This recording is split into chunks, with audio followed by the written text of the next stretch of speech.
of my favourites for the World Championship. So he is now going to have to start this race from the back of the grid. This is a disaster for Jacopo Martinez. What is happening in this World Championship, in junior in particular? We've had a list of about 20 drivers in my head who could be world champion. Every single one of them has had something go wrong leading up to this point. We're going to go racing, are we? No, we're not. So it's a false start on this particular occasion. Now, what's going to happen with Jacopo Martinez? Will he get his chance to form up at the back of the grid and join in with everyone? Martinez who picked up a win yesterday and a third place as yeah, he's been results. pushed out. He's been pushed out. So Jacopo Martinez will rejoin. Now, I think that means he might be able to get his chance to get back into his original position. The race has technically started for Jacopo Martinez. He's got to get to the red line and get back into his original position. If he can get there, then I think he's okay. Quickly for the rest of the grid, as we have on row number 11, Ethan Lehan and Walter Schultz, followed by George Zazov, Ugo Marti, Amelia Isio-Miska, Marco Gast, Lorenzo Campos, Marcel Kapitsky, Luca Mura, Marcus Ilkunas. He's not going to get there in time. Look, he's not going to get there in time. The red line's already been taken by the leaders. So Martinez is going to have to start this race from the back of the grid. Yeah, alongside the likes of Angelo D'Ortenzio, Kasper Bonde, Nikita Nikishov, Wojciech Wojda, and Arno Vuta. So that's a big of a disaster for the race winner of yesterday. Was one of the strongest in this year's European Championship, one of the favorites on paper for the world event, and that's a big blow. Watch out for the recovery, though. Well, that's yet another name to have a bit of a headache. So let's see how it goes into the race. Off we go. 10 laps of the course once again, and it's a great start from Kostoya, Antonov, Bacchiala. And as they work their way through on the inside line, very tough start from Martinez. He's already making up 1 or 2 places through the first couple of corners, but it's not going to be easy. There's Tame Soleil down in 5th position, trying to work his way back into contention. Oh, problems between the 2 leading carts. A big issue. I think someone's got a mechanical. It's the 208 coming to a stop. That's Stepan Antonov. Another big name to fall from the wayside. Incredible ton of events. Stepan Antonov was third on the grid and one of the leaders outside of this first sector. And his card is coming to an end. His race is coming to an end, and engine problem, or at least a mechanical trouble, that's for sure, for Stepan Antonov from Car Republic. What a shame that is for Stepan after Jacopo Martinez, another big name, as you said, into troubled waters. He's not the first one in that class who's been through some retirements or disappointment. But now we have Pahala leading the way. Good step ahead. It was P5 on the grid and already climbing 4 places. Mike Pahala from Kotara Sports leading the way from Travis Teoh. And then we have Tame Soleil, Dries van Langenong trying to put pressure on the Sauber driver, the Forza Racing representative. Watch out for the move from the Belgian. And we have Makar Salehev in P5, followed by Zach German.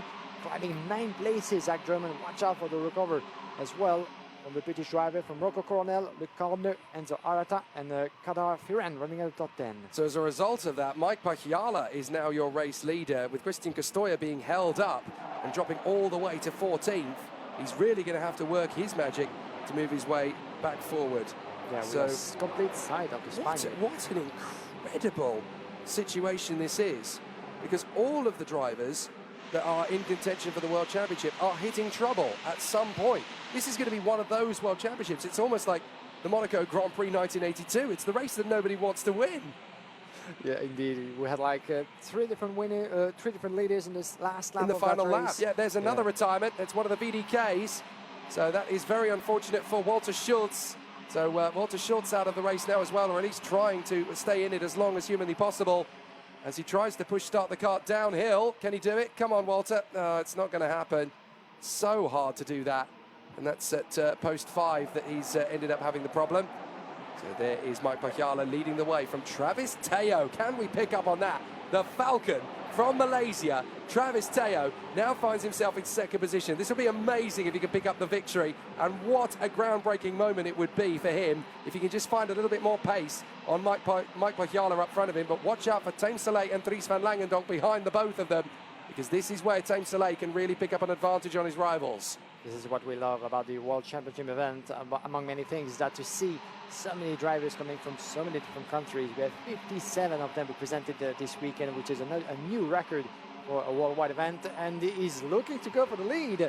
Travis Teoh, watch out for the Indonesian driver. What a beautiful recovery that is already for him. As you can see, some of the scrapped carts. That's Wojciech Wojda and Chiara Batik's carts, so they're out of the race as well. Well, oh, Travis Teoh's gone for the lead. He's got it, and Tame Soleil's gone with him. So, for at least one lap in the FIA Karting World Championship week, Travis Teoh, the Malaysian, has taken the lead of the heat. It's short-lived because Team Soleil gets through, but Travis Teoh has not come here to make up numbers. He's come here to play and win races, and he has led a lap at least as Dries van Langendonk now dives through. Mike Pachala gets up alongside Dries van Langendonk as well. Stay hungry, Travis, because there's a move on the hand, and there it is, up to third position as Dries van Langendonk secures second. Teoh gets back through in a third. That was very well executed by the Falcon driver. Oh, contact! Oh my He's being goodness! rolled over. Oh my goodness! Oh, what a crash that is! Rolling over into the fence. I do hope he's okay. That was the worst angle for that sort of collision as well. And there's another car that's gone off as a result of it.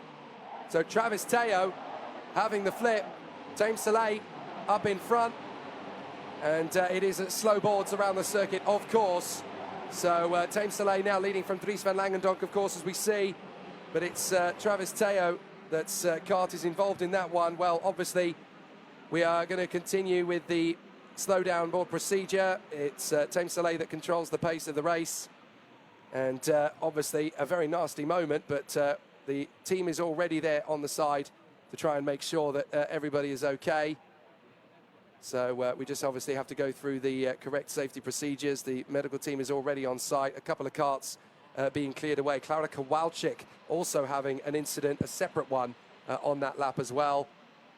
And so obviously the medical team down there is already on the scene just to try and make sure that we are adjudicating to the correct procedure. A bit of a nasty one by the look of it.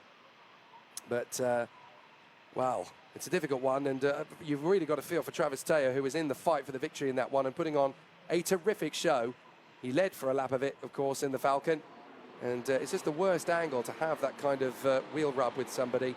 It just gone very badly wrong indeed for the Falcon. We're under slow board procedure, of course, and that means that there's no overtaking and everybody is in the correct order that they were in at that point. That means that Team Soleil is your race leader now. Dries van Langendonk in second from Mike Pachala, and Rocco Coronel, the Dutch driver, is up to fourth position as a result of all of that.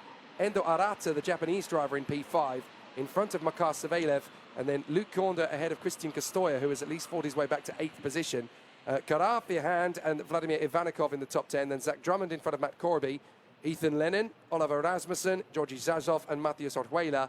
Then Lorenzo Campos, the Portuguese driver, in front of Hugo Marti, Maria Nito, Marco Garst, in front of Jacopo Martinese, who has fought his way back to 21st. Then it is Marcel Kaspricki, Kimitani, Nikita Nikishov, Marcus Chokunias, Lucas Mora, Arno Vuta, Emilia Wierzemiska, Angelo Dotencio, and Kasper Bonda. Just 30 of the 36 starters still running. And I am delighted to say that they have managed to move Travis Teoh from the scene. So they are going to manage to get him checked over. Obviously, medical checks will be needed in an incident that brings out the yellow boards. Always as a safety precaution, you just want to make sure that everybody's okay. So we'll just allow the officials to do that. What we should focus on now is the World Championship ramifications. Team Soleil and Dries van Langendonk have managed to pick up good results from this one if it stays like this. But let's not forget the fact that Dries van Langendonk is yet another driver who's coming off the back of a difficult result yesterday. He had that battle yesterday, if you remember, with Noah Montero, and he ended up actually forcing Montero wide as far as the officials were concerned. And so that meant that he would get a 5-second penalty for that. So he's ended up having one of the many problems that has befallen a championship favourite. So Dries van Langendonk is essentially now trying to get himself back into contention as well. Team Soleil has actually had a fairly reasonable weekend. He hasn't had it perfect, but he's actually had it more perfect, shall we say, than a lot of his rivals out there. So with Dries van Langendonk having to recover from that 5-second penalty handed to him yesterday, he's on the back foot. Team Soleil is actually looking to be in one of the strongest positions so far of the championship contenders. Castoya down to 8th after his problem earlier on in the race. Martinez down in 21st, recovering. So in terms of the championship fight, you know, Stepan Antonov has had to DNF. Team Soleil is going to be 3 points off David Cosma's tally if it stays like this. So in terms of the championship, it's Team Soleil that has a good chance of it. Now, we are going racing again. That is good news, because it obviously means that if it was more serious than that, we would red flag it. So obviously it's able to restart the race. We've got 2 laps to go, and it's up to Dries van Langendonk to make the moves here on Team Soleil. But he's going to have to work very hard to get up the inside and make the overtaking move. Zach Drummond is under investigation. But here comes the bid from Dries van Langendonk. He's really hungry behind the German talent, Team Soleil. So Team Soleil trying to hold his position, but Dries van Langendonk on the Forza Racing expert wants to make the bid, and he is not going to take this opportunity lying down. Yeah, Dries van Langendonk needs a result more than ever after his penalty of 5 seconds yesterday. So at this point, it's close off, and Team Soleil is up for grab. Picked up the second and the third place yesterday, the Sauber driver, and on his way to potentially his first win of the weekend. Still 1 lap to go, 1300 meter, and Van Langendonk is pressuring him. Watch out for Pahala as well. Rocco Coronel might get involved with the Oranje crash helmet just behind in 4th place. Coming to turn number 5, he's trying, but there's, of course, Team Soleil in the way, keeping up the racing line. There's no way to go for him. It might have an opportunity. Van Langendonk very close indeed. Rocco Coronel takes P3 in the same time. Brilliant move from Coronel. That puts him into the hunt for the victory in this heat. Soleil is still defending like crazy in front of Dries van Langendonk. Rocco Coronel with a chance to snatch it if he can get closer to them up towards the hairpin at 13. They flat out through turn 12 along this 180-meter straight. Now they're going to have to be a little bit defensive. Certainly Team Soleil will need to be down to the hairpin. Coronel's got nothing to lose in 3rd place. They come off the turn. Couple of drivers making choice moves. Is there going to be a sprint to the line between Soleil and Van Langendonk? There is, but it comes through for Team Soleil by 54 thousandths of a second. That's why Soleil was going ultra defensive though. He wanted the win badly. 3 points off the lead of David Cosma, 3 points ahead of Scott Lindblom, and now 10 points clear of Filippo Sala. Team Soleil is now officially one of the big 3 in this Junior World Championship fight, along with David Cosma and Scott Lindblom. Team Soleil, the German, could actually get this done. Well done to him indeed for Team Soleil.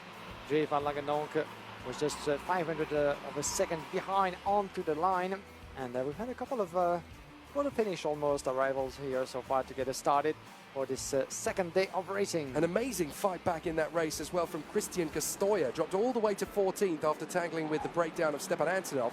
Fought his way back to B5.